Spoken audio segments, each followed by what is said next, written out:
This is what we have been suffering through the last couple of years in the broken housing market. We have seen the low end of the market essentially disappear, where the median and above has still transacted. This unit mix has pulled the median home price higher.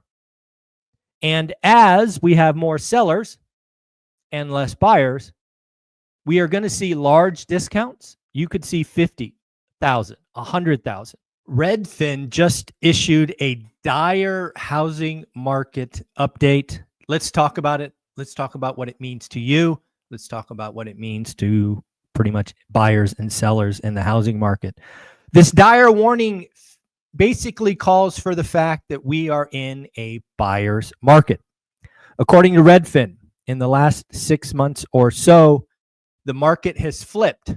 We went from a market that was dominated with sellers' power to buyers. According to REDFIN, there are now at least 1.9 million sellers. But folks, there are only 1.45 million buyers. Now, of course, these are national numbers. Your buy box may differ. But I have a couple of thoughts about this dire REDFIN warning. One, where have they been? You and I have been talking about a buyer's market all year. You and I have been talking about what you, the investor, you, the home buyer, should be doing.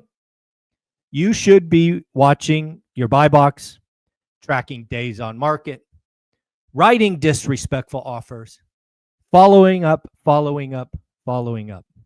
Now, a lot of folks like the Crash Bros and the Doomers will look at this REDFIN report and declare victory.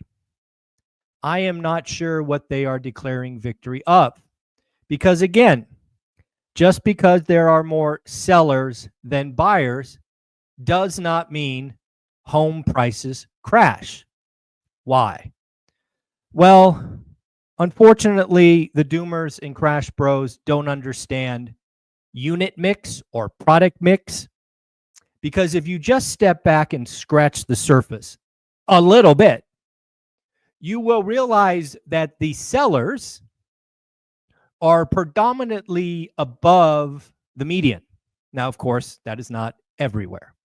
But in many markets, as I talk to agents around the country, are starting to see luxury properties stack up, homes above the median stack up, but entry-level, classic first-time home buyer homes are still not available in great numbers. Now, what does this mean? Well, you know, the crazy fact about this is we may see large price reductions, and yet the median price may go up. This is what we have been suffering through the last couple of years in the broken housing market. We have seen the low end of the market essentially disappear, where the median and above has still transacted. This unit mix has pulled the median home price higher.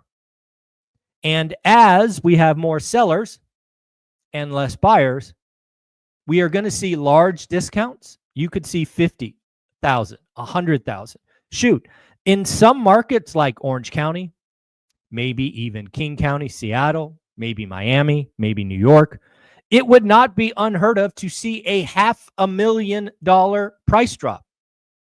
Sometimes the wealthy have to sell. So again, this REDFIN dire housing market warning is nothing new to you and I. You and I have been talking about a buyer's market all year. This should not come as any surprise. But second, you and I know how to deal with this. And any Crash Bro or Doomer who uses this REDFIN report to say home prices are crashing is an idiot or a moron. It is that simple. Just because the luxury is stacking up, we have more luxury sellers above the median, does not mean we are up in for an epic housing crash.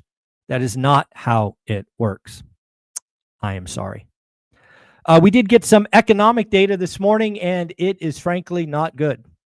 We got ISM manufacturing. Any reading below 50 is bad. It's a contraction. Last month, we had 48.7. It was expected to rise to 49.3, but in reality, it fell. It fell to 48.5. Not good. Then we got construction spending. It too was expected to rise, expected to go up 0.2. It too was negative. It was down negative 0.4%. Again, folks, what we are seeing is clear as day to you and I. It should be. We talk about it almost every day. The consumer is sitting on their wallets, and businesses are delaying, postponing, avoiding decisions. This is really going on. Let's talk about the consumer. We've gotten 3 consumer reports here recently that are interesting and we should talk about. Consumer sentiment just came out and it popped. It went up from 50.8 to 52.2. Why? Well, in reality, it's because uncertainty was getting better. However, as we learned last week, that has now changed. And we need to really think about, has uncertainty gotten worse? This week is important. As of right now, Monday morning, as we're recording this, I think uncertainty is getting worse. This could just be negotiations, but it feels like we are going down again, and that is not good. Also, I think it was very important. We talked a little bit about this with Dan Bird yesterday.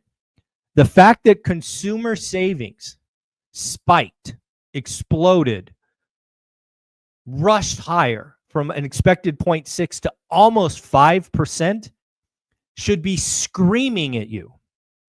Consumers do not normally do this. I have told you for years, consumers, when they're scared, they conserve. When you see a savings rate go from 0.6 to almost 5%, all you can think about is the consumer is scared. Other thing to remember is I have always told you that consumers can be scared, contract, pull back, conserve for about 6 months. And then they just start living their life. So I think we learned last month that the consumer is clearly scared, and that will ripple through the economy. In fact, I read something from Lindsay, I'm going to say Pizza. I probably mispronounced that horribly, but I gave it an honest effort. Who is Lindsay? Lindsay's the chief economist at Stifel. Chief economist at Stifel. She is saying that she is concerned that inflation will come back and that the Fed's next rate move will be up, not down. I want to say that again. According to Lindsay, she is concerned that later this year, we will not get a token rate cut. We will actually get a rate increase. According to Lindsay, you must watch Shelter. Shelter was 4% in the latest CPI reading. We will get another reading next week, I think on Tuesday. She actually expects inflation to creep up from here because of Shelter and tariffs, and that a rate hike is not out of the question. Next up, we talked about this too with Mr. Dan Bird yesterday in our talk about the bond market. According to Jeffrey Roach, he believes that the latest PCE reading, which again was 2.1% on Friday, is going to be as good as it gets for 2025. He expects inflation to reaccelerate over the next several months. Now, folks, I have been telling you, been warning you, been hopefully getting you ready for the next 3 months. I agree and have said repeatedly that the next 3 months will show inflation reaccelerating. It is nothing more than the math behind the base effect. Later this year, inflation should be looking better. But boy, the next 3 months, no bueno, not good. Lastly, we will go through a whole bunch of Fed speak that I collected from the weekend. We got Goolsbee, Daly, Kutler, and Waller. We'll just go down the list. According to Fed President Goolsbee, two rate cuts are possible this year. I'll take that bet. It would be logical if inflation fell, sure, and the strong job market was stable. Okay. Goes on to say that we have had a stagflationary direction, not stagflation. Yeah, that sounds like you're parsing words to me, but hey, you do you. Then lastly, he talks about the court ruling last week that could extend uncertainty. This is exactly what I brought you on Thursday. It was when I first said that I think uncertainty might have gotten worse today. It was the first time we went backwards. It is interesting to see the Fed say and think the same thing. All right, Fed President Daly. Fed is in wait and see mode. Thank you very much. Businesses are taking fewer risks. Absolutely. They are not spending. They are not investing. They are delay. Bond yields show markets are trying to process uncertainty. Absolutely. And they're trying to process fiscal irresponsibility. Let's be clear. Then lastly, really making progress on inflation. I think that is going to prove to be a ill-timed comment because, again, as I've said earlier, I think inflation will be rising over the next 3 months, starting with CPI next week. Next up, we got Fed President Kugler. I don't know how to say that. We need to better understand U.S. asset safe haven status. Absolutely. I think what is going on underneath the surface is you are seeing investments in U.S.-based assets retreat. Not only less new buying, but you are seeing selling. You are seeing dollars, investments, yen repatriated to other countries. And folks, you have no idea how bad that is. If we have 100 billion, 200 billion, 500 billion less investment dollars, where does that stuff get made up? Probably in higher yields, which is not good for the economy. Lastly, Fed President Kugler says, we are monitoring lower demand for U.S. assets. Once again, folks, this is a sleeping giant. I've been telling you this for weeks. This, mistreatment of U.S.-based investments, such as Section 899, I think it is, in the big, beautiful bill, is going to incentivize people moving dollars, repatriating investments out of the U.S. right when we need them the most. This is not a good idea. And then finally, Fed President Waller, the Fed is close to reaching their inflation target. Good luck on that the next 3 months. Downside risk to the economy, the job market, and upside risk to inflation means they are definitely wait and see. He is skeptical that 10% tariffs, right, if we get to 10% tariffs everywhere, will reintroduce 3% inflation. Okay. Long yields are rising as the government fiscal concerns. I could not agree more. Not only government fiscal concerns, but again, not treating investment dollars, investment assets appropriately. You're telling people to take their dollars out. And then finally, rate cuts are possible later this year. I think Waller is just telling the market what they want to hear. At the end of the day, folks, a lot of stuff going on. Again, REDFIN's dire warning should not be news to you. You and I have been talking about that all year.